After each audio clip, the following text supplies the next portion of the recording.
Donc bonjour à tous, ici une petite problématique que nous pouvons être amenés à résoudre qui consiste dans un magasin par exemple, on va donc calculer donc le montant bien entendu à payer, sachant que nous allons octroyer 50% sur l'article le moins cher.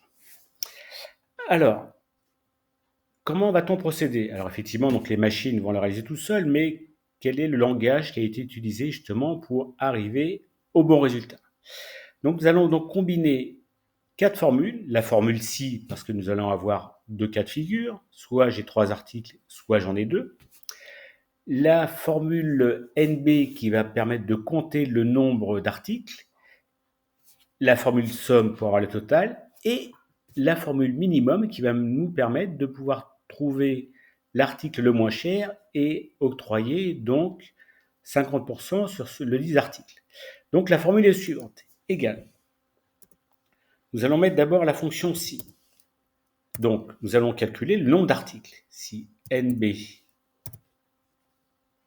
qui reprend ces trois articles-là, est égal à 2, ça veut dire que nous avons que deux articles.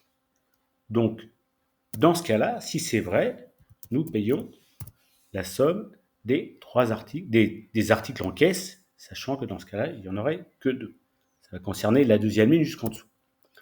Autrement, c'est là où ça va se complexifier un tout petit peu. Qu'est-ce que je fais? Effectivement, je vais prendre donc la somme de tous les articles, moins l'article le moins cher, qui est symbolisé par la fonction minimum.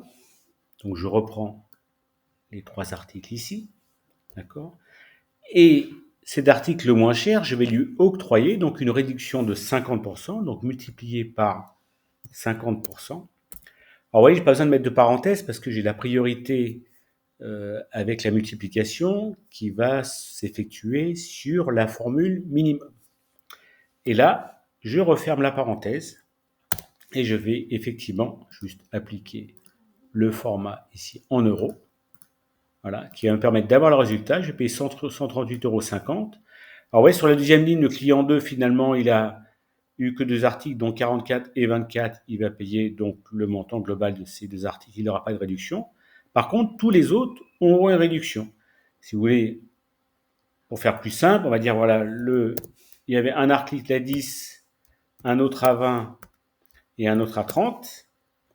Voilà. Donc, vous voyez, je paye que 55. J'ai bien la somme de 30 plus 20 qui font 50. Et les 50% de 10 € qui me donnent 5, donc ça fera 55. Voilà, c'est tout pour aujourd'hui. Alors, je vais juste vous remettre la formule parce qu'elle était un petit peu longue. Je le conçois. Égal. Je vais vous la spécifier ici. Voilà. Toc. Vous allez la voir. Formule texte. Voilà. Formule un petit peu longue. Vous allez la voir ici.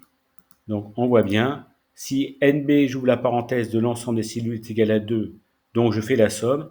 Et autrement, je refais la somme, moins le minimum des trois cellules, qu'on multiplie par 50%. Voilà, c'est tout pour aujourd'hui.